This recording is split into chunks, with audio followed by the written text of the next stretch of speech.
All right, that's recording. Hi, everybody. You got Jamie here, aka Squirrel, and I am here with Nick. Nick, you on? I'm on, yeah. Here I am. Hello, mate. Good. Right, okay, we'll be winning if this records because I've been faffing away trying to make this record. Right, let's get straight into it, Nick. So I think what's really interesting, let's talk about this, a playoff preview for the 2039 season, Red Zone Blitz. What I think is an interesting place to start is this thing I put on the screen here, which is the Pythagorean expectation. For those who are not familiar with this, basically what it tries to do is it puts into a single number how you should have done based on the number of points you scored, the number of points you conceded, which might be a slightly better indicator than people's actual records. And some records look a bit fake and some records look a bit puffed up. And probably we should start with my record to start with, Nick, which is the Jets record. We've got the most puffed up record I think I've seen from a team of mine for a while. So 13-3 and a bye, but I think one of the luckiest byes I think I've ever had playing this game. I don't think we're borderline bye, I would say. The record's 13-3, but the Pythagorean expectation's 11 wins, which just shows the 13-3 is a bit flattering. And then on the flip side, your team, 12-4, but actually the best Pythagorean expectation in the league and top of the stack. So what do you think about that? Is that what you expected? Well, I mean, I think you are the number 2 team in the AFC. And I guess, I mean, perhaps 13-3 is a little bit flattering, but I still think you guys are the number 2 team, reasonably comfortably, to be fair. I didn't expect to go up to number 1. I thought, maybe I'd settle in possibly behind the Panthers and Bears. I did think that, the Rams, I don't really rate them. And, I think they were pretty lucky. They seem to have this wildly fluctuating luck, don't they? One year they're awful. Next year they're pretty damn good. And the truth's somewhere in the middle. And they just had a pretty damn good year. I didn't expect them to be that high. Yeah, minus 3.4 is pretty bad for them. I didn't know if I expected it to be that bad. Did you? No, I mean it's interesting. You see teams that are unlucky, and then you see lucky. So lucky is a bit of a weird colour thing for me. Red means you were lucky in the sense that you deserved on the points you scored to get 7 wins, but you actually got 11. So you're lucky if you get 3 more wins than you deserve. Yeah. Green is about the reverse. 7.6. Yeah. Yeah. I sort of picked up on it, and I thought they probably were, but then they have their bad luck seasons, don't they? The Rams, it seems that way. It sort of jumps up and down. I mean, you got the reverse here, where you got the Raiders 5-11, when they theoretically deserve to win more like 8. Of course, at the why that is? That's because Rob holds their first round pick. Is that right? yeah, that's right. And I got the Lions. I got the Lions first, and they actually there's all this massive cluster of teams on 6 and 10. Yeah, and it's actually working out that with a 6 and 10 Lions team, I'm going to get 1-1-5. Yeah, that's I'm getting 15th overall pick with a 6 and 10 team. That sucks. So they're right at the back of the 6 and 10 teams. That's pretty unlucky. Yeah. But I deserve it, so that's fine. I deserve it. I don't think you and Rob need any more luck. Thank you very much. If you just look at the number of points scored, 600, it's just far and away different to everybody else. And I think what we end up with. It was a messed up season for us. I mean, I don't know if you saw my post on the forum, but we were 5-4 this year and last year. We hit 5-4, and both seasons we won out after going 5-4, which is really, really odd. I mean, it's just a strange time that, there was this shaky results one after another, and you almost start to think, hang about, are we actually relatively shit? Do you know what I mean? You start to doubt, don't you? But the minute you start to doubt, then the dice seem to turn and say, nah, we're just fucking with you. We're just having you. And you fall for it every year, don't you? Yeah, I think the other one that you see people do is they start changing their game plans and stuff and not trusting, just doing things that make the most sense. I didn't sort of massively change anything, but I did start to think, this is what is going on here. But then you just got to trust, haven't you? Because I looked around at the NFC and I thought, well, even if we've lost a step or two, there's not actually anybody that hot I didn't expect the Panthers to go through as well as they did. The Bears, obviously, I sort of thought they'd probably end up with the number 1 seed, but yeah, I didn't expect to go, from 5-4 to where we were, to be honest. But the game, it just keeps reminding you every year how important the dice are. Every year, it just seems you forget, and you're reminded, aren't you? Yeah, exactly. And at playoff time, the dice become even more important, arguably. I mean, I think we'll come on to talk about the playoff games in a minute, but I think the regular season's a bigger sample size. You've got more of a chance of getting sort of dice rolls over, over 16 games over one game. It's obviously very different. Just see if there's anyone we think's unlucky. I think, because you've got here the Rams and the Chiefs down here have both got Pythagorean expectations of 7, and even though they've got 11 and 9, I mean, 9 and 7 is always a bit touch and go whether you're going to make the playoffs anyway. 11 and 5, you think, well, it would be more secure, and that 7's a bit sort of, having just lost. It's like 50-0, wasn't it? Their week 17 game, so. There wasn't really anybody robbed as such then, is there? I mean, looking at it, there's nobody that say, they should have made the playoffs. There's nobody, no team has really missed the playoffs that deserve to be in it then, really, have they? No, I don't think so. I mean, it's interesting. So what I put up on the floor, I'm going to bring this up on the screen now. So this is the NFL, right? The last season of the NFL. And this is the same analysis, exactly the same. And look at this. I didn't think, when I watched the NFL season this year, I didn't think the Dallas Cowboys were robbed, did you? But if you look at this table, it suggests that they are, which is a bit surprising to me. Yeah, I don't watch the NFL that closely. I watch the Seahawks fairly closely, but that's all. I knew that we were getting lucky. Well, exactly. So it shows the Seahawks and Texans a bit lucky. Packers very lucky to get a bye, shouldn't have got one, and the Cowboys are robbed. I don't know, just sort of an interesting thing to look at. But anyway, back to what we look at. The other little parallel that I think is interesting in between the NFL and Red Zone Blitz, because I think it's super interesting. So if you basically look at this, you've got 2 teams that score 600 points, which is your team and Rob's, and then you've got everybody else. And the Pythagorean expectations for everyone else are a bit lower, although I think Chicago and Carolina are a bit closer. But you've basically got a couple of teams that are ahead, and you've got a bunch of other teams with expectations of 10, 11 wins. And those teams are going to have to get lucky in the playoffs. They're going to have to just go on a bit of a run. And in the NFL, the equivalent team to that was the Chiefs, who had an 11-win expectation and needed to get lucky in the playoffs, and did. So that's what we're looking to do. It can easily happen, can't it? Well, it's kind of happened to my team in the last 2 seasons, right? I mean, we got one series away from winning the bowl last time we lost to you. The year before we got dumped in the bowl, but we managed to get through a few others. It can happen to somebody, right? And it probably will happen to somebody. Somebody will get on a run, and it'll be a question of whether or not they'll go all the way, I suppose. No, I mean, moving on to your team. I mean, on the flip side, I think it's fair to say now that you guys have got quite a good side. You made the bowl twice, and you've done 13-3. So okay, maybe 13-3 is flattering, but you're still a really good side. I was just wondering, what do you feel are the key points to making your team tick? I mean, obviously we've got intelligence, chemistry, the game plan. Your wide receivers. What if you had to pick, was what is the engine? What's the heart of your team? So I think the main thing that has been working for us is we try to avoid having.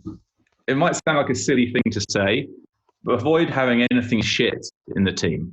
So the main way I think about this game is that really, if you think about what this game is, it's basically a big calculation whether the numbers are multiplied together.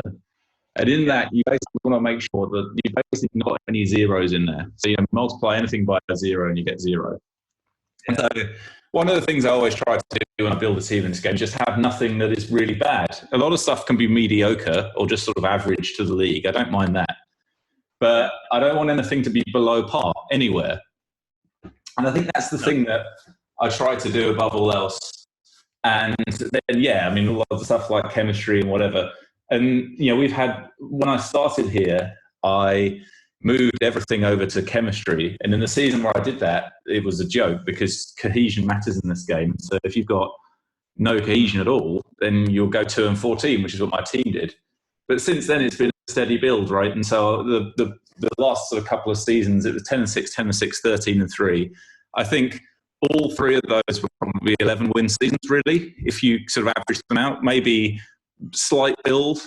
We're probably a bit better in year 4 than year 2. So what you're in essence saying is all the small things add up to one big thing. In the sense that, I mean that's how I play the game. Tick all the boxes, attention to detail. You do all these little things right, and you end up with a good team.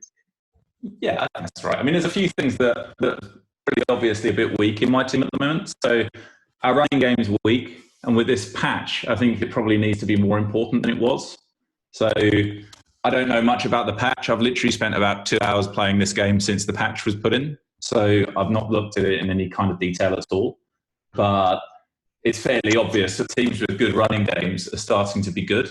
And I think that the causation is probably a bit different to how it was before.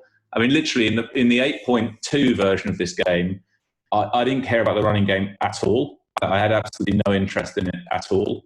I didn't think it made really any difference. I used to think in this game that all we had to do, and I'll bring it up on the screen now, hopefully, is just figure out the passing offensive teams, sort the thing by yards per attempt, and that's basically how good the teams were. And I still pretty much think that's true. If you can get that to 8, then you'll be deep in the playoffs. If you can get it above 7.5, then you'll be in the playoffs, right? And that's always been true in this game. And figuring out how to improve that number, I think, is probably the single most important thing to do in this game. And there's a lot of things that go into it, obviously. But it's always been the case that if you've got a high number there, then you're going to be competitive. And if you again, look at it this season, I don't know if you can see that on your screen, Nick, but I can. But Rob's team's a clear yard ahead of everyone else, which tells me that they're probably the bowl favourite, even though you've got the best Pythagorean expectation. When your team comes up against Rob's, you're going to have to figure out how to deal with that, right? Yeah. I mean, I think Rob's disadvantage is he isn't able to raise his game in the playoffs. I noticed when I was playing you, there's obviously a bit of thinking behind what you're doing. I don't know. I think that's Rob doesn't raise his game for the playoffs. It's not unusual for me to put in 2 hours in a game plan. In a playoff game. And the way I tend to do it is I look at every single formation as a different enemy.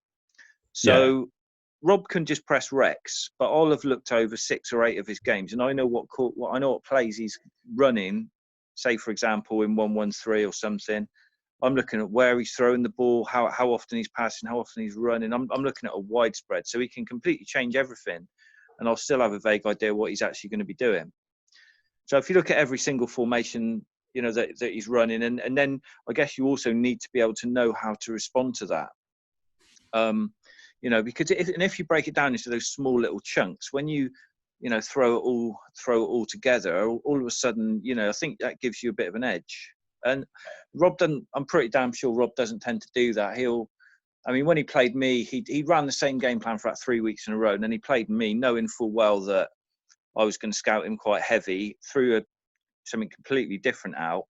But even though he threw something completely different out, it was still pretty much what I was expecting, if that makes sense. Well, this game's a bit like paper, scissors, stone, right? Once you actually do the game planning. I mean, I have to say, in the regular season we've just had, I ran the same game plan 16 times, right? But that doesn't mean that in the playoffs you do that. I mean, I think that's what's cool about this. I never did game planning, as you know, till I came into this league at all. I didn't even try it. And one of the things that's pretty cool about this league is that bit slower, and you can make the effort. So it's quite fun. It's a fun way to play the game. If we were to look at your team, right? Yeah. You're running the same game plan. I'd pick that up dead quick. And obviously, like say for example, 104. I see that you're only running the ball in 104. So I would. If this was the middle of the season, I'd think, well, he's probably not going to bother to change his game plan. So you could just stick man-to-man buzz on a 104, knowing full well that you're not going to pass the ball. Yeah. You won 1-3-1. You've only passed the ball once, so I know exactly what passing game is coming. So I've a pretty good chance I can double cover whoever you did pass to that play. Then you got your 2-1. You got 2-2-1. You've only ran once, so again man-to-man buzz on that play. 2-1-2, you've passed the ball 8 times, so you can go in and see exactly where you're throwing the ball. And I think there's a guy on my team. I don't know if you've noticed this guy before, Nick. So he's got endurance. Well, it's 2. It used to be 0. It's changed to 2. That's Right. He's quite good, right? Except for his endurance is 0. So I just have him in the 104, like you say, and it's just like Yeah. This guy's job is to get 2 yards, right? Yeah. That's his entire job, and Yeah. he's if you look at, he's a good pickup for this year's Red Zone Blitz Fantasy because he's managed to get 10 touchdowns doing that, and Right. his third down conversion rate is half, which is pretty good when you consider the situations he finds himself in. Yeah. He's a good player. I want to replace him with a more all-round player than that. Maybe I will eventually, but let's find out what comes of this. But yeah, that's absolutely what I found myself doing since I've been in this league, is basically loads of chop and changing by formation. I've never done any of this before. Player-specific stuff, which is completely new to me. Yeah. Yeah. How many leagues do you play in them? Huh? One. How many leagues? This one. I used to play in GML. I used to play in IHOF, and now I just play here. Yeah, yeah. I think you can take the game more seriously and play it how it's supposed to be played when you've just got the one team, really. I don't know. I think there's more than dice rolls why Rob is falling in the playoffs. I mean, he certainly has got some talent, but I don't know. I just sort of feel that's where he's falling back.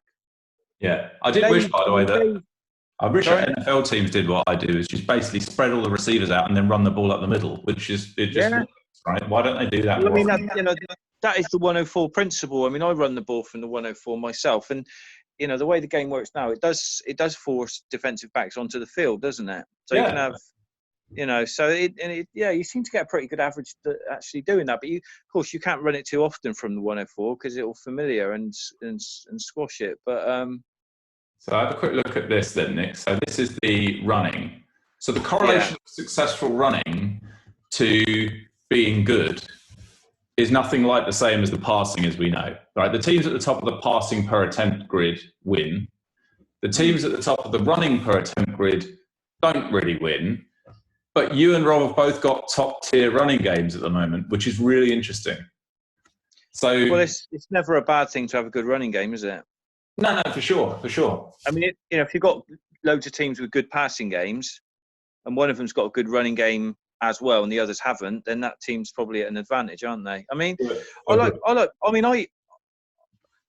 don't know about your statistics with the passing game. I mean, I have read it all, but I think the thing that a running game will bring you is stability. I think in the terms of, I'm averaging 5 point something a carry. I mean, it tends to be a consistent, I don't know, 3 yards, 7 yards, 5 yards, 8 yards.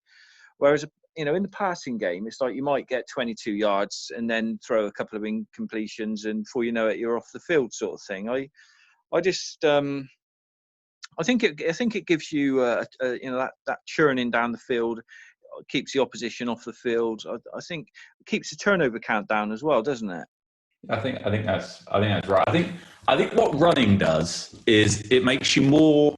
If your team is better than the other team, then running makes some sense. If your team is worse than the other team, then you should just pass it because it's higher variance and you might just get something out of it. In a playoff game. Against a team that my team should beat, I'll be much more likely to run it in the playoff game than against a team I expect to lose to. Yeah, I completely agree. I mean, my team is traditionally, we threw a few interceptions this year, but traditionally with very low penalties, very low turnovers. So, I mean, just playing that conservative approach tends to work really well. And as I say, if you're averaging a really good average and you've got a decent passing game, I don't think you have to do anything wild and crazy. So if anyone's got any unusually good defenses at the moment, I haven't really looked at this. So, do you know the things with defenses? I was looking earlier on. I think it was Carolina I looked at, or somebody like that. And I think the biggest thing with defense is who you've played, because the offenses are so dominant. And I'm thinking, looking at my past defense, and thinking, Jesus, they're awful. Then I look at the quarterbacks in my division.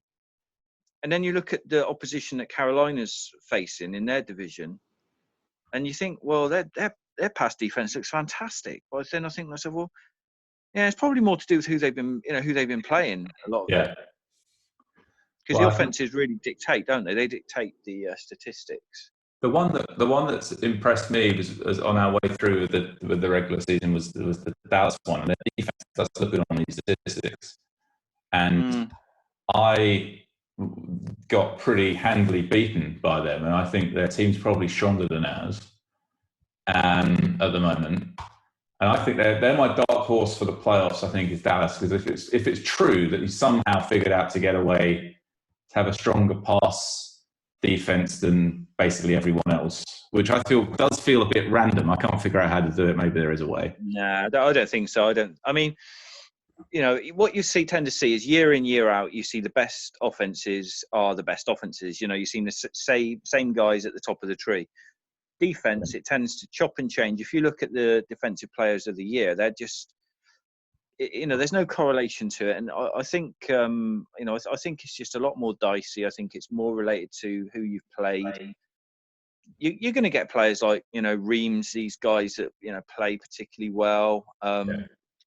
But, dice is so powerful, and the offense that you're facing is so powerful. And defense matters, but I think it's just really owned by, those two factors, the dice and the offense you're facing. Really. I'm trying to remember what's bringing. This is the page. This is the page, I think. So, and I think that let's have a look if Dallas has played anyone good, because I think that they've got good statistics, right? So let's see. It's always fun when we do these videos. I never use any of these screens. I'm playing the game, so I've got like no idea really what I'm looking at. But anyway, so who did they play? They played you and lost by 2 scores. They played Carolina and lost by 2 scores. All right, fair enough. And then they played us and won. So maybe it's just a bit random, and maybe might be that game. Who knows? Who knows? Right. Let's relook at the games then. Let's find where the games are. You can do. I mean, just quickly touching on the game balance. Obviously, there's been a lot of chitter chatter about what it's done to single player and all this, that, and the other. But when you look at our league, I just think it's brought it into reality perfectly. You've got a couple of teams around the 5,000 yard mark. Let me just have a quick look a minute in terms of passing offense. On offense, yeah. Hang on. Yeah. Oh, look, we've got the most yards this year. Wow. That wasn't intentional. We must. So as I say, you've got three teams that are up on the 5,000 yard mark. It just seems to me that for our league, it's just brought us back into reality. Yeah, I think it's probably. I didn't realise we had the most. We're throwing it too much at the moment. I haven't changed the game plan at all. It was the game plan from week 17 of the last regular season. I haven't done anything for the patch or anything. And we're clearly just it's a bit inefficient, right? We're just throwing it too much and passer racing and stuff. So we should have done a bit more running to get a bit more balance, I expect. One thing I have noticed with this patch is if you flick over to miscellaneous passing offense. Miscellaneous passing off this one.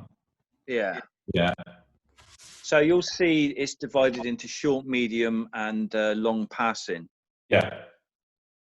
So if you look at the short yardage average per attempt, it reads 5.71. Yeah, for the league as a whole, I'm putting the points on it. Yeah. For the league as a whole.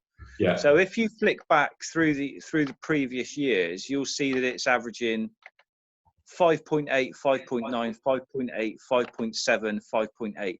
So in other words, it hasn't really changed more than about 0.15 yards per attempt. Yeah. On the short passing side. Yeah. Now, if you flick over to medium passing, you'll see that it's changed roughly to the extent of, say, 0.5, 0.6, something like that. There's a 7.2 and it's gone 7.7, 7.9. So it's worse by like half a yard. Yeah, see that? Yeah. So then you go up to long passing, we're at 8.6. Okay, hang on a sec. Go back to the current year. So then we're going to long passing. Yeah. 8.6, yeah. Yeah. So then you've got, in the past, we're looking at 10.6. So 10.1. Oh, wow. So that's 2 yards delta, yeah. Yeah. 10.4. So it's not just he's taken the whole passing game and multiplied it by 80% or something. It's the longer passing game. Yeah. And I think largely that's because wide receivers catch most of the long passes. Yeah. So obviously running backs and tight end have figured more into the short passing game. And I think, obviously the receivers getting nobbled is squashed the long passing game. Yeah, it's interesting though, isn't it? But you'd think that the receivers still catch a lot of short passes. It quite surprised me that the reduction in the short passing is so small. Yeah, I did notice my tight end seemed to be more important. I mean, he's got in my team at least, he ended up with the most yards, which makes basically no sense. But for whatever reason, the ball kept going to the tight end. It's not intentional. I don't know how that worked. Yeah, no, I think that's a bit dicey, really. It's not that severe as what's on your screen, but yeah, I should have changed it probably. That's just a one. Yeah, it's not quite that bad, but no, it's interesting, isn't it? That if you wanted to build a short passing offense, you could almost be still playing the 8.2 patch. Yeah. Yeah, and if you throw short to mediums, you're really hardly going to see a thing change. So what was Zach doing? Because when he was here, so if we go a couple of years ago, right, and look on Cleveland. Oh, that doesn't sound very good. What does this mean? Running out of time. No, it's fine. It's saying there's no time limit. They let you just yabber on forever. Oh, I don't know what that is. Right, so yeah. This is if it records, of course, which could be fun. So he was essentially throwing a hell of a lot of 3 and 4 routes back in the day. He's there, right? Hang on. So, all right. So he was throwing. Yeah. So he still had more long passes than everyone else. But the bulk of his yards were in the middle. His bread and butter was the 3 and 4 passing routes. That's what he tended to throw. He didn't tend to throw an awful lot of short passes compared to everybody else. What year are we looking at? 2030. What you on? 37. 2 seasons ago, that was him. Yeah, I mean, I've looked at what he was doing in detail, and he tended to throw those medium routes. Incidentally, I went and looked at what he's doing. He's 10-0 at the moment, and he's on course. He's on course for about 7,600 with a 100 quarterback rating. So he did throw for 8.4. Now he's looking at 7.6. His rating was 120. It's now down to 100. Is he running? He's not running the football at all. Is it still 0? Still nothing, though. And it makes me laugh. The people that are playing in that league, they had no idea just how bad an ass kicking they were going to get if they let him continue playing in 8.2. He was just going to destroy everyone, and and people can't see that. But even now in 8.3, he's doing the same thing, and he's 10-0. Because that system was, the way forward, and there's people don't like to admit it, but it absolutely was. Yeah, like a dog fan. I think it bruises the ego, but it. But even now, as I say, 7,006 for 100 rating, you've got a chance to beat the guy now. In 8.3, I mean, a very good team. It's probably a square fight now.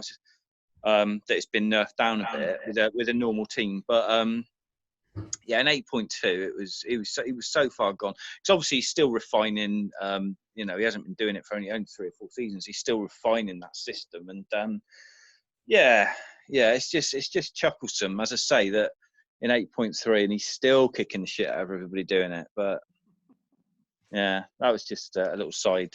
Good for him figuring the game out. Look, it's paper, scissors, stone in this game, except if you can come up with a strategy which beats all the other strategies, and that was one, so far as I could tell, anyway. And it was one. I don't think that's what the game should all be about. We won't go into that in too much detail. I mean, obviously, you know how I feel about it. I've spoke inside and out about it. Because, fundamentally it would drag me and everybody else into doing exactly what he's doing. Which is exactly. If we got to a point where just everyone was doing it, it would make the game rubbish, wouldn't it? Yeah, exactly. I don't think it's something. That's their business in the IHOF. People are going to get pissed off with it after a while, getting their ass kicked by this guy doing that, but that's their problem. Yeah. Fair enough. Well, should we Yeah, get? I think. Should we Yeah. I mean, should we do? How do you want to do it? Should we quickly do the games and see who we think's going to win these games? How do you want to do it? yeah. I mean, you're probably going to be getting percentages from me rather than, Yeah. but, because obviously it's so dicey, isn't it? I can sort of give you a rough idea of what I think the percentage chances of people of winning are. I mean, you just can't predict it, can you? The playoffs, you know what it's like. The Tennessee, Kansas, right? So let's kick off with that. So on the Pythagorean thing, Kansas are a bit lucky to be in the playoffs.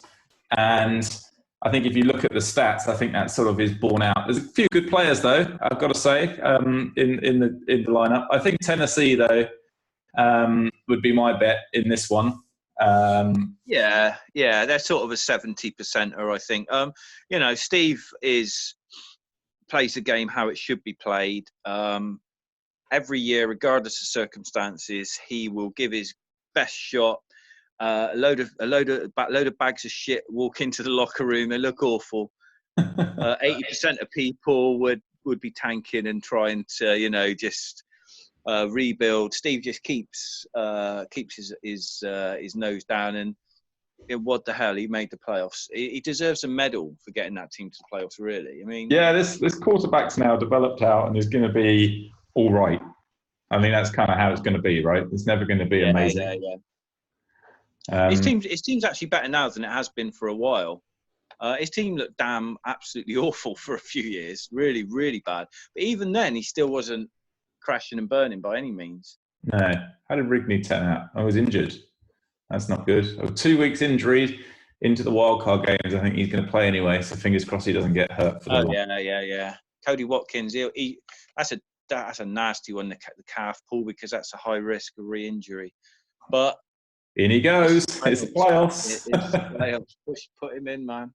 What about on the Tennessee side? So but nothing is going to pull his ratings down.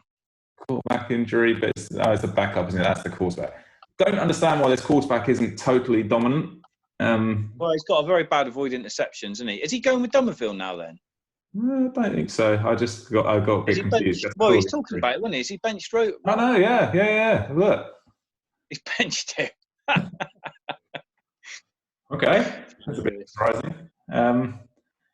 I didn't think that the interceptions were that bad when I sat and calculated it once. Is avoid interceptions about? Is it about? I think it's 50s. I think it's 56 or something like that. I don't get why he's not good. I mean, look at that previous season: 41 touchdowns, 17 interceptions. Got all that chemistry. I think, wasn't there something in the game plan that? I think I spoke with Joel. I think there was something in the game plan we weren't altogether sure about. But this is a classic example. If I'm Tennessee and I'm playing against Kansas this week, balanced game plan, try and get through. Next week up against you or Rob or Chicago or whoever it's going to be. I've got the composite wrong, whatever. Give up on that, chuck the ball every time, see if you can get a win. That's basically what I'd be doing if I were them. Yeah. I think if I was playing with Roberson, I would be throwing a lot more short passes than what he's doing. It doesn't look like he's running a Rex offense. It looks like he's designed his own offense. But the longer you throw the ball, the more chances of something bad happening, a sack or an interception. So I think he's actually making things worse by throwing the extra long passes and extra medium passes. I think you just got to be a little bit more conservative, accept that he's going to be a game manager. And I think he could be a good game manager, but I think, at the moment he's asking a little bit, maybe too much of him. Yeah. Still think he's blatantly better than Dummerville, though, isn't he? I mean, even all of those things being true against you or Rob, I'd still be just like, let's just do go routes all day and just see if it works. Because in a one-off game, you just roll the dice and pray, don't you? And it's all about the dice. But yeah, I think 70% Titans on that one. But as I say, Steve's done a good job to get there, and you wouldn't be shocked to see Steve get the better of him. Steve's a good GM. He's quite a smart guy, and he will have a good look at the Titans. He may raise his game. Yeah, well, let's see how that one goes. Next one, Los Angeles at Carolina. This is the Rams at Carolina. I think I get my N and my A mixed up, but this is the Rams at Carolina. So the Rams, huge injury for the Panthers. Okay. Gage Bowser is out. Oh, okay. For the playoffs. Yeah, which is huge for them. So I mean, he's a relatively easy team to contain with that just a one wide receiver. 38 touchdowns to 5 interceptions. Yeah, I think when you got those two great wide receivers, as you know, it's a real headache. When you've just got the one, it just makes life so much easier for the defense, doesn't it? I think the second wide receiver is the most important player on the field in terms of who's going to win and who's going to lose. And so that is a massive. I didn't realize that injury. That's a massive one. Still, this is a really good. I mean, the QB first receiver, second receiver here is as good as anyone in the league. I mean, it's as good as yours and Rob's, right? Oh yeah, better than mine.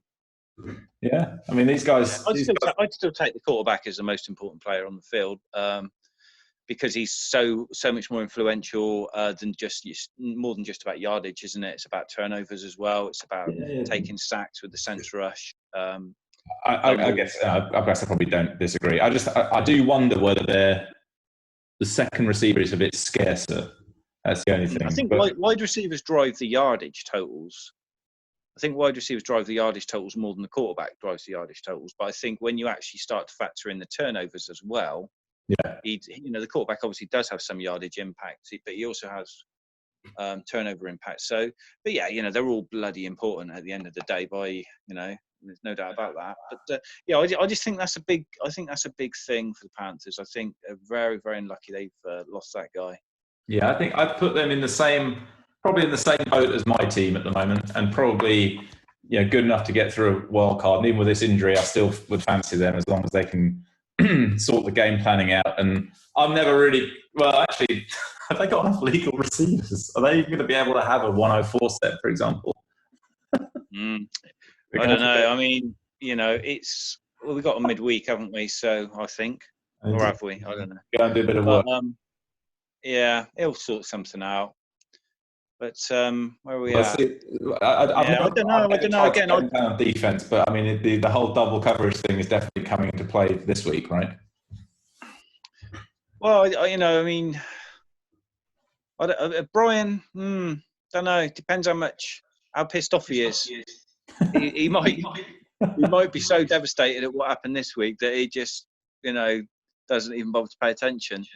Because I didn't bother to comment, so I know he's just going to be crushed, getting his hopes up and that. The game is Los Angeles by 2 points. I'm not having that. I have Carolina by 4 or 5 or something in this one. Yeah. I mean, I think don't know. Brian is experienced. He's probably got the better track record. So I'm saying around 65% Panthers. Yeah. QB injury for the Rams though. Brian is a good GM. There's no doubt about that. Comes up with something. He's not great, but he's good. There we go. Honesty is the best policy, right? I wouldn't play my money on 10-pin bowling, put it that way. Next one, Miami against the Chargers. So Miami, right, have had a really good season. They're in my division. Yeah. My favourite quarterback in the league, Buckley. Love this quarterback. I think he's brilliant. Massive fan of this quarterback. And he's not got any flashy bars or any of that shit, but he's good. And he's managed to get to the playoffs. And I think there's a real chance that Miami goes deep in the playoffs here. They're my sleeper pick big time. Okay. Miami and Dallas are my sleeper picks for this time around. And I would not be surprised if they get somewhere. They've not been... they haven't shot the lights out, but they've done pretty well, I think. And I think this is a better team than people realise. So I think that they'll be competitive in this one. And then as for the Chargers... I mean, it's not a team I know that well. I'm just looking at them now. I can see their intelligence is not very good. Chemistry is so-so. It's not awful, but it's not great. You know them better than I do. It looks, the roster talent looks pretty decent. I haven't really looked at Buckley in any depth. I mean, he looks all right. His bars are low rating, but they're reasonably well proportioned, aren't they? Where you got them where you want them, really. He's injured. I've been trying to persuade Flex to send me Chatham for a while, with no success. when I had some. Yeah. I mean, he's got some talent there. Well, I mean, as I say, it's one team that I don't really know a lot about. Did they come out of nowhere, or A little bit, but I think some of it's cohesion. It's basically the quarterback's good, and then there's some cohesion, and now it's just a bit of time has passed. And remember, we've got 2 teams rebuilding our Division 2, so you do get some slightly flattering records in our division as a result. I think we've got a 2-team team in our division at the moment, so there's a bit of that. But I do think they're good, and I do think they'll be competitive in this one against the Chargers. And I'm just going to have a look at the passing offenses for these teams because I've not really looked at this before. Miami and the Chargers.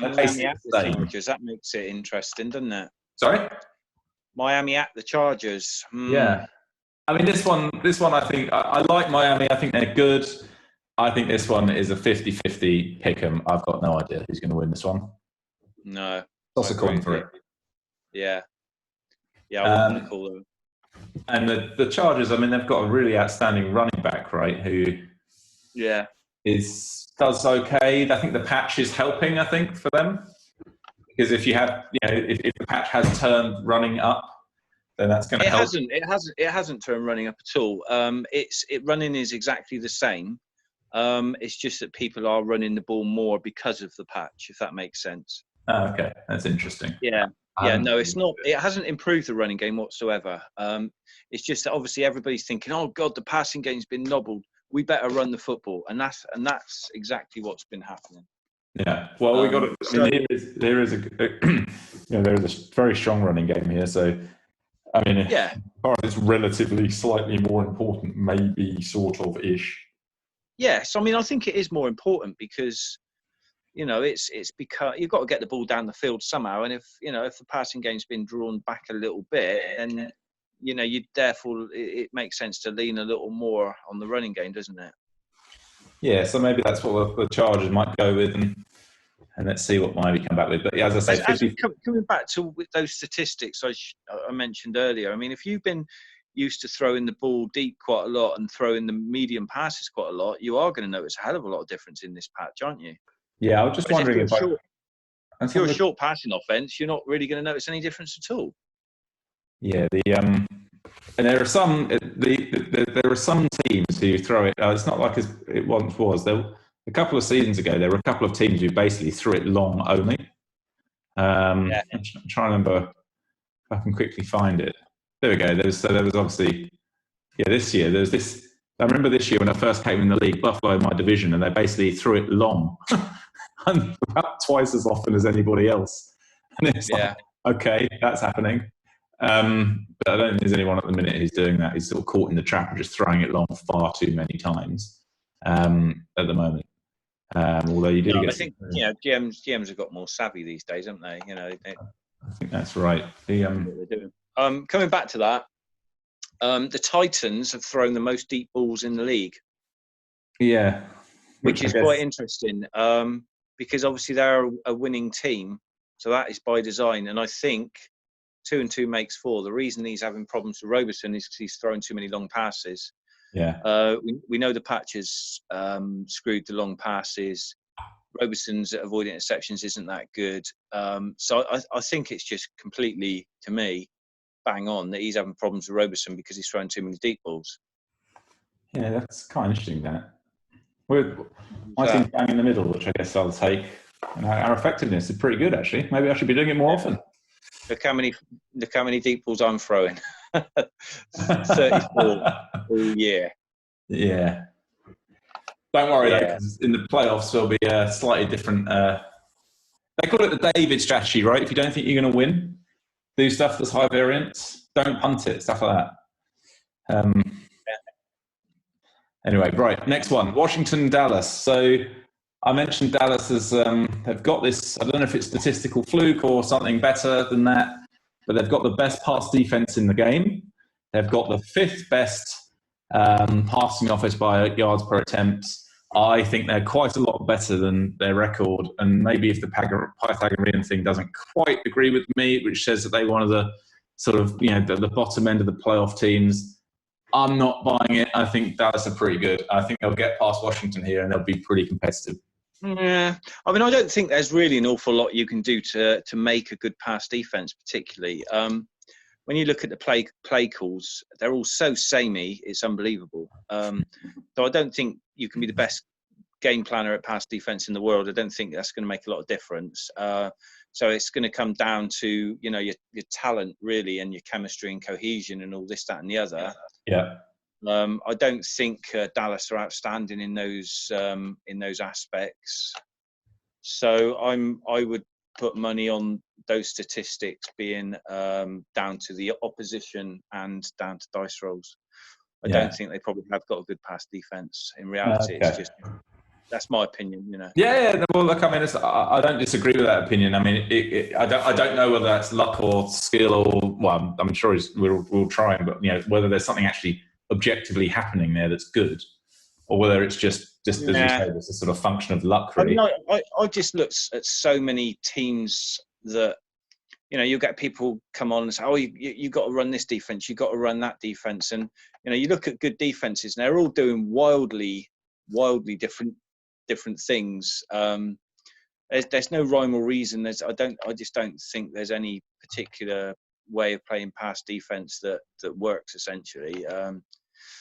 It's just and Jim wanted to turn it into an off-season game, and he also, I don't know if you noticed, but when you press Rex on defense, it's completely random.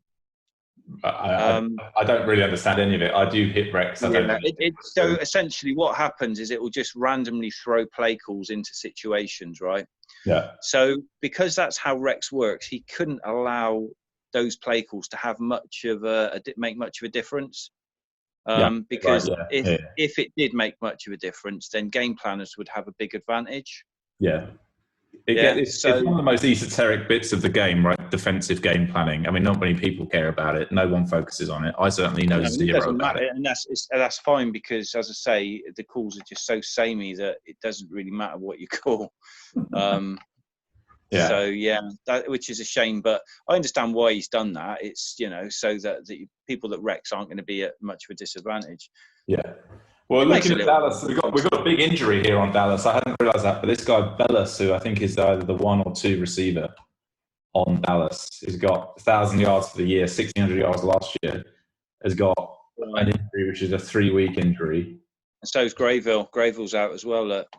So they're a bit fucked actually. They probably just have to. It's a bit like we were saying just now. They're going to have to, with Carolina. They're just going to have to find someone to throw it to. I hadn't quite realised that. I'm changing my view. Finley, they've got that young one, Finley. He's a good player. Yeah, well, he's going to have to catch all the passes. Yeah, they've got a couple of good running backs. The quarterback's all right. I mean, I really like this Zayn. Yeah. I should have drafted Zayn. I don't know why I didn't actually. It was a mistake on my part. But anyway, I saw he was there. I didn't draft him, which is a bit stupid. Yeah, I'd rather have Zayn than Crawford. Yeah, I know, definitely. Yeah, he's just one of those guys with high ratings that won't actually do anything, isn't he?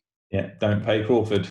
Even if you don't pay him. Redskins are an interesting team. They're only, they're 0.9, so they're a 9-7 team in reality.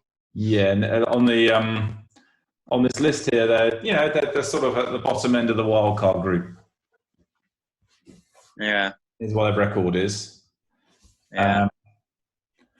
And I think their passing offense is surprisingly weak for a playoff team.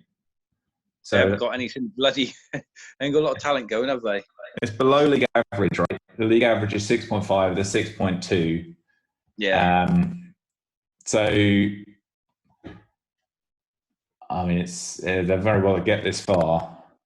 And who knows? In the playoffs, absolutely anybody can beat anybody. But I think that, coming up against Dallas here, I'd still have, the game says Dallas by 3 points. I'd have Dallas by 7 points. Yeah, maybe 10. Yeah, I think Dallas are 75% on this game. Yeah. Maybe, probably 75. It's kind of dangerous to go up to 80, isn't it? It's just, it's the luck, isn't it? The luck on the day. Quite like the rookie class for Washington, just by the by. I mean, the players are sort of loads of different positions, a lot of picks. Quite a few that I like. They cut 2 or 3 guys I like too. And if I had a bigger roster or didn't have as much chemistry stuff going on my roster, I would have taken some of the guys they cut. Some of them are still available in free agency, which is a bit surprising. But yeah, I think the dice are just so strong that 75% is a very strong favourite, really. And I think Dallas are a very strong favourite over Washington. Yeah, and then we just think forward a little bit. Then that's the games and welcome round. And thinking forward, look, I think that the teams that will come in the next round. Obviously, you guys and Rob's had some unbelievably bad luck. And if you just believe in the idea, and statistics don't point to this being, I call it the gambler's fallacy. But if you work on the basis, if you had a lot of bad luck in the past, you should get some good luck in the future. Rob deserves a bit of good luck. And, I think that... well, I mean, you say that. Rob's had very, very good luck in terms of talent acquisition, hasn't he? He's... I don't know how much of this you've seen, but the amount of first-round picks that he's got in trades, and they've turned into top 5s, even 1-1s and 1-2s, just like randomly. So although he's been unlucky potentially in the playoffs, he's certainly had great talent acquisition luck.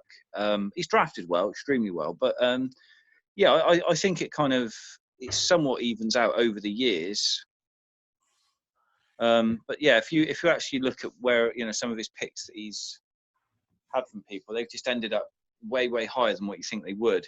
But so basically he's got a lot of players, and he's kind of out there looking for a bit of luck, a bit of a following wind to get on. I think if Rob gets the dice rolls, he's going to beat anybody, and that includes, I guess, even your team, which is obviously lined up in all manner of ways which are carefully considered. But if Rob gets the dice rolls with his quarterback wide receiver, he's going to win any time. Yes, absolutely, I agree with that. And then, I think there's no smoke without fire, and I do think there are reasons why the Steelers haven't converted. But he is due a bowl for sure. He's had a good team for a long time. He is due a bowl, and looking at all these teams, I think. He has got the number 1 seed in the AFC. Probably the favourite, I would say. Yeah, I'd say probably. I mean, this table I put back up on the screen here pretty much expresses my views. I think I put Rob and yours probably level pegging, and then I would have a gap. Then I think the 3, 4, 5 probably about right. The 6, 7. I'd probably take Tennessee and Dallas over Miami and Los Angeles narrowly, and then I think that's pretty much it. So that's where I think we find ourselves. Yeah, I got the Steelers at a clear number 1 because I think the Bears and the Seahawks will cancel each other out a little bit. I think they're pretty much a 50-50 game. Yeah. I think the 4 teams, the Jets, the Bears, the Steelers, and the Seahawks are the best 4 teams, and I think obviously we've got the bye as well, so that sort of. I think it's probably pretty damn high that one of those 4 teams wins the title. You can obviously never say that with dice rolls, but I'd have the Steelers at number 1. I'd have the Seahawks and Bears pretty much tied at second, really 2 and 3, and put your Jets in at 4. I think. I don't know. I mean, you're the number 2 seed as well. You've got to factor the seeding in as well, haven't you? Yeah, that helps. I mean, obviously, Kansas, again, come back to the NFL one. I'm going to go down again and just, this is the same table book for the NFL. And, Kansas City had an 11-win expectation, but they managed to get a bye week because somehow, ridiculously, the Patriots lost to Miami last week of the season and lost their bye. And Dallas did. Dallas lost their bye. Dallas lost to Philly this week. Dallas were pretty much a shoo-in to get the number 2 seed. Oh, right. Okay. Oh, yeah. Dallas were a shoo-in to get the number 2 seed, and they lost to the Eagles this week. Well, just go to show Evans had some bad luck then, because he's beaten my team comfortably, which showed you that he deserved a bye.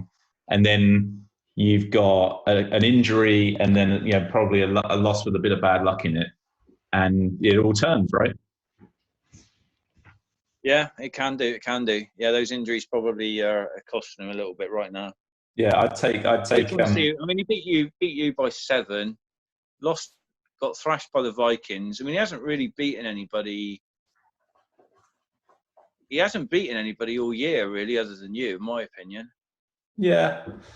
I mean, I you don't look know. at his schedule. I mean, he's got, he beat you by 7. He edged the Redskins. Beat the Patriots. I mean, the Patriots, and he beat the Bills, which isn't difficult. And the Vikings thrashed him.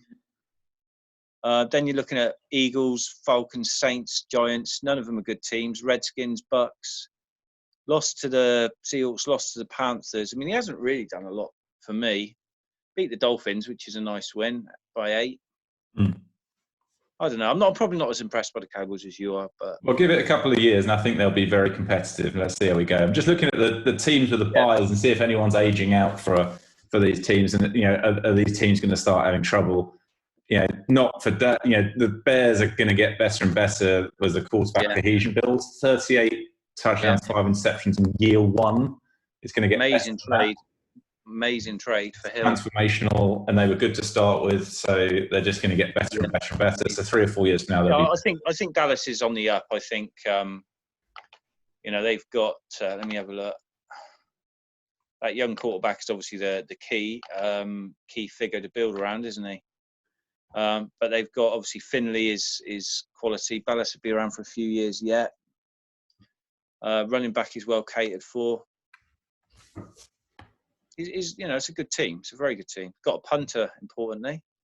Yeah. Best punter in the league. That'll take him a long way. Yeah, I mean, Dallas are a good team. I just hate having that centre rush on his quarterback, though. That just drives me around the bend. Yeah. Well, but maybe it's true in the game. Maybe it's true that if short passing becomes more important, I don't actually know this, but maybe centre rush is less important if short passing is more important. Yeah. If you've got the sense to do it, if you've got a sense, you've got to follow your talent, and that's how you got to do it. I mean, I'd be doing exactly that with his offense.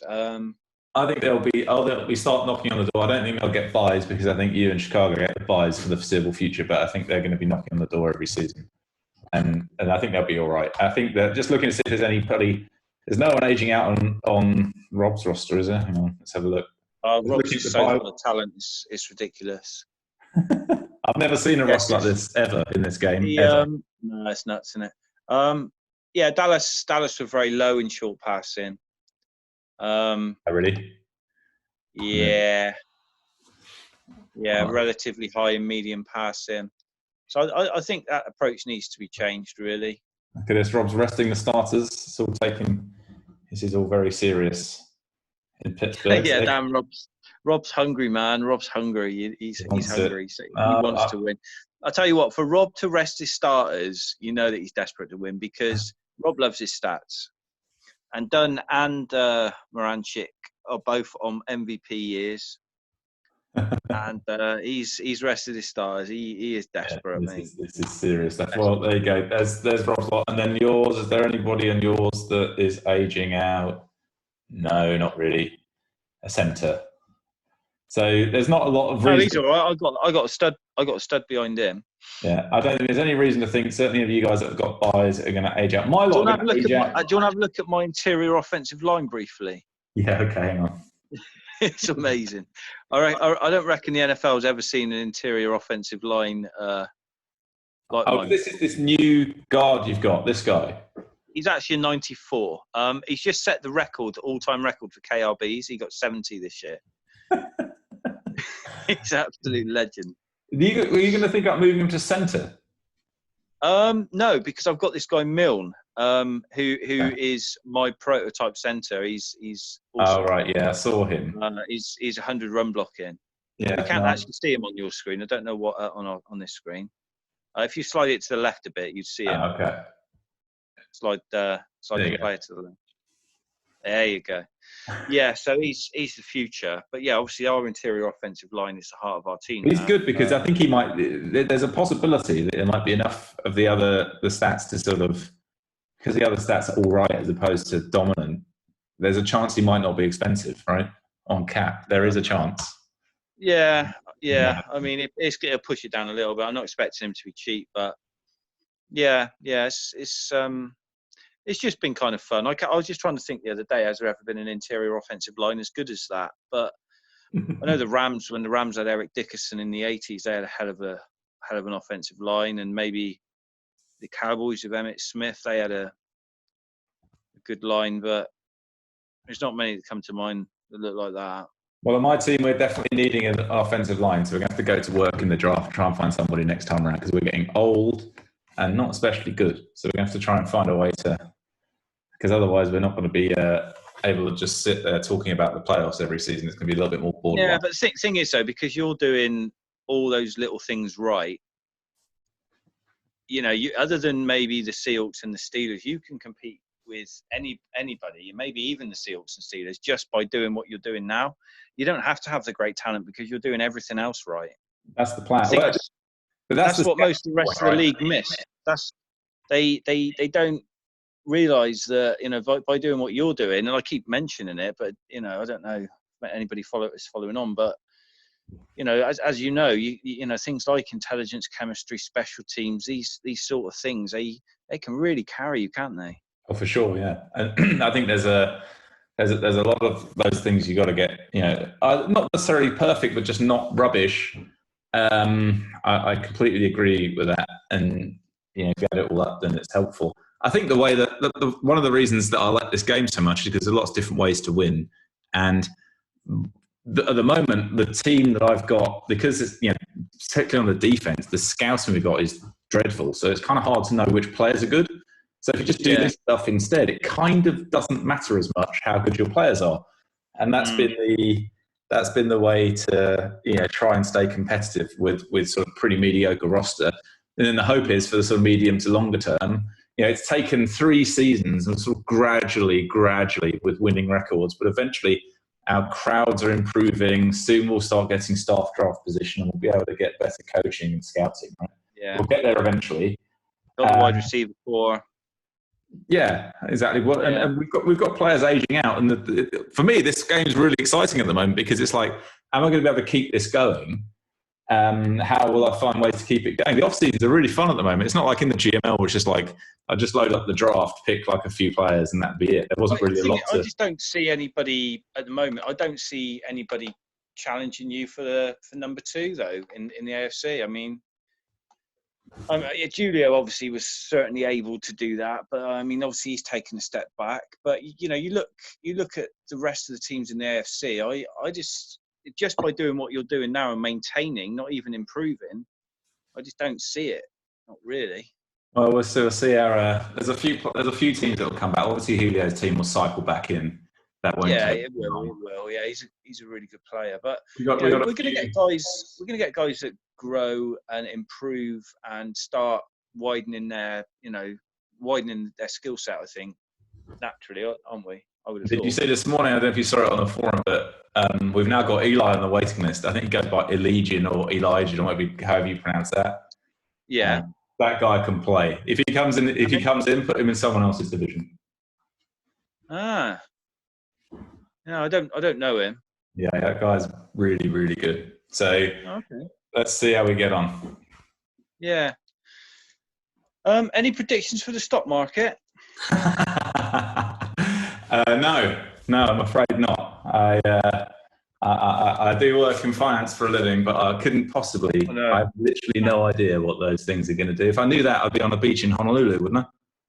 Yeah, probably. I've bought in. I've made some good money on gold over the last week or 2.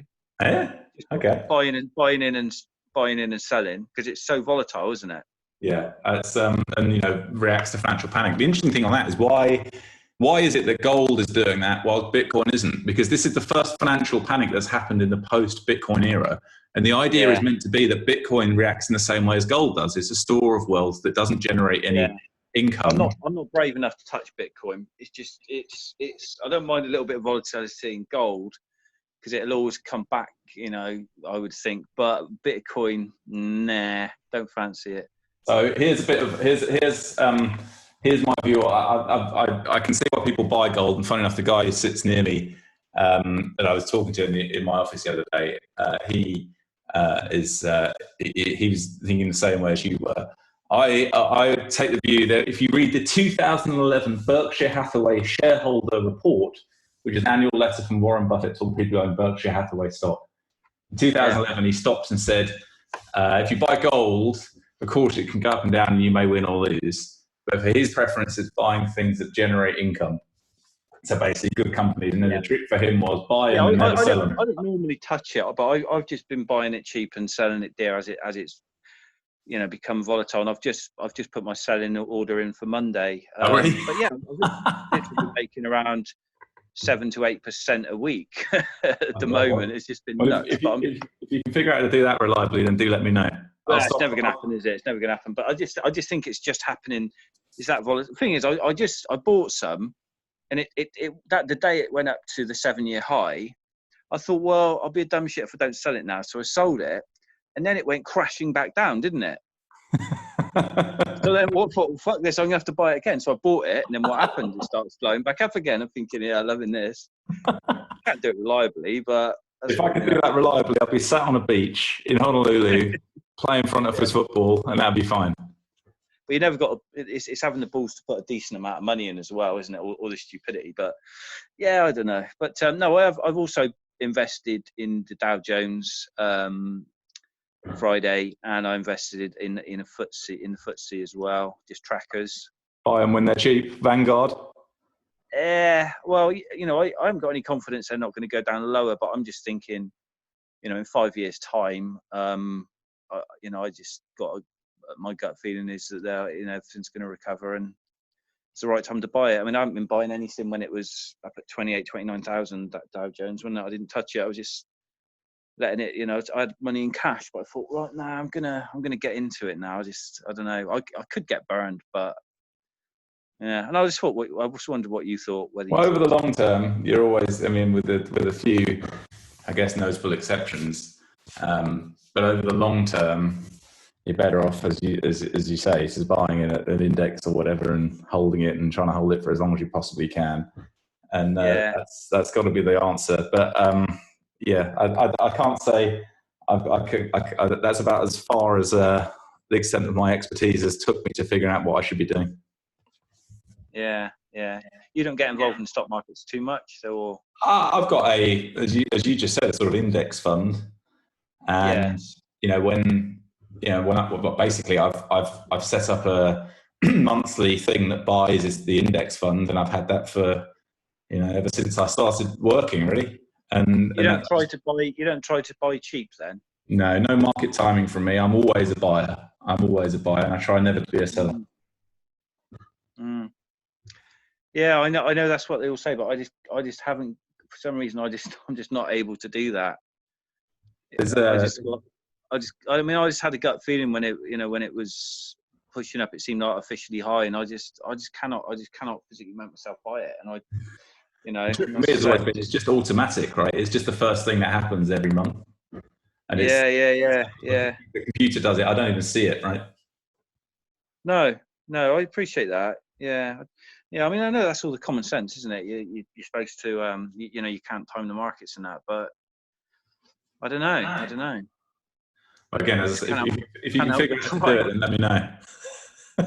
Well, it's just, I don't know. I just sort of think now that things are low now. So to me, it's low. I don't know if that's a fact, but to me, it's low. So I've just bought at about 25,500 on the Dow Jones. It's got to be better than buying at 28.5, isn't it? 2 weeks ago. That's for sure. It's like going in a shop, 10% off. Yeah.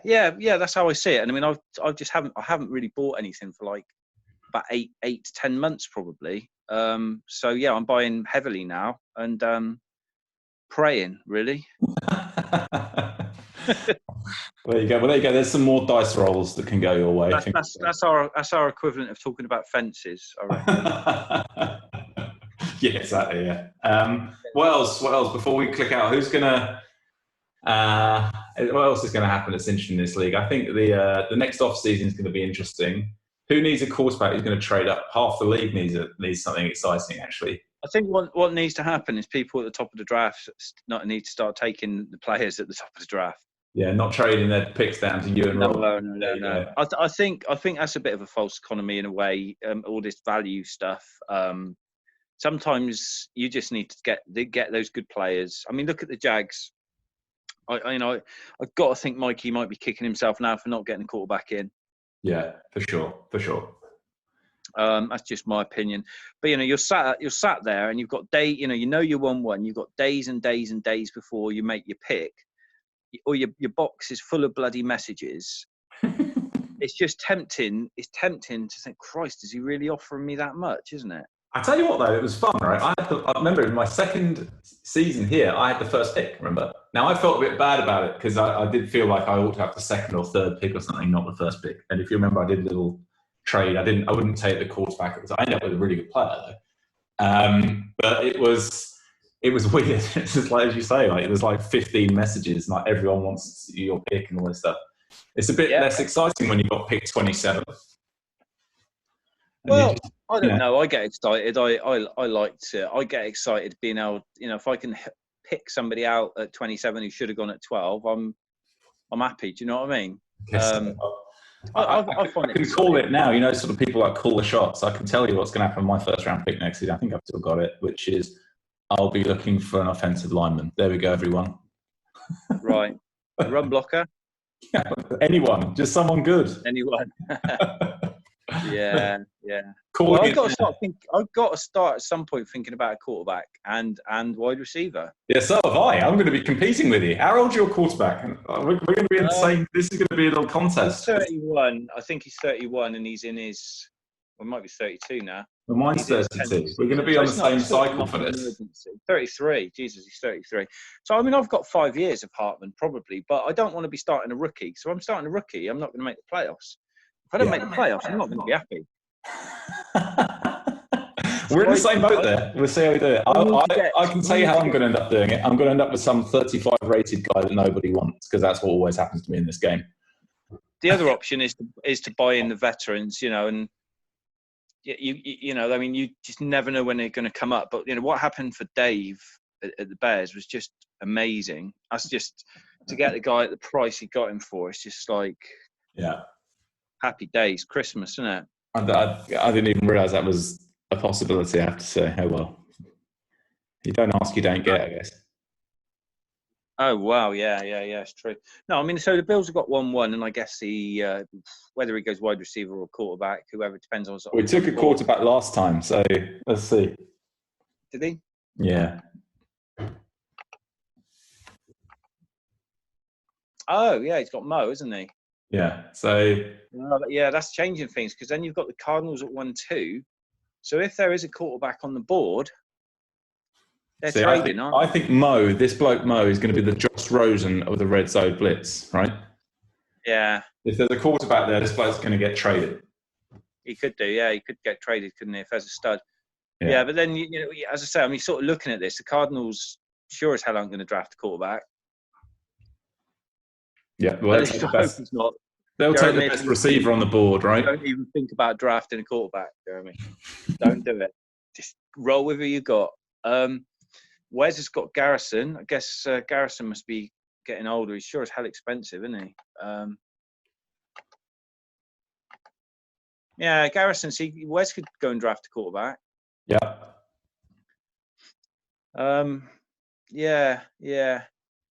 Yes. I think Mo isn't good enough, is he, really, to stop the Bills GM drafting a quarterback? You'd think so, but who knows? It depends who's on the board, doesn't it? But there's not always one on the board, is there? And it's you just got no idea what's going to happen. So no, that's the fun of it. Whereabouts is your draft pick then? Have you got your own pick? Yeah. So who knows? 20-something. I've picked 31st twice in a row, right? Maybe I'll pick in the 20s or something. The heady heights of the 20s. Yeah, so I've got 115 with the with the Lions. So yeah, it's one of those weird slots that sort of like most of the best skill players are gone. So that's but it keeps your options open. You just don't know who's going to be there, do you? Mm-hmm. Could get a skill player there. You never know. I have done before.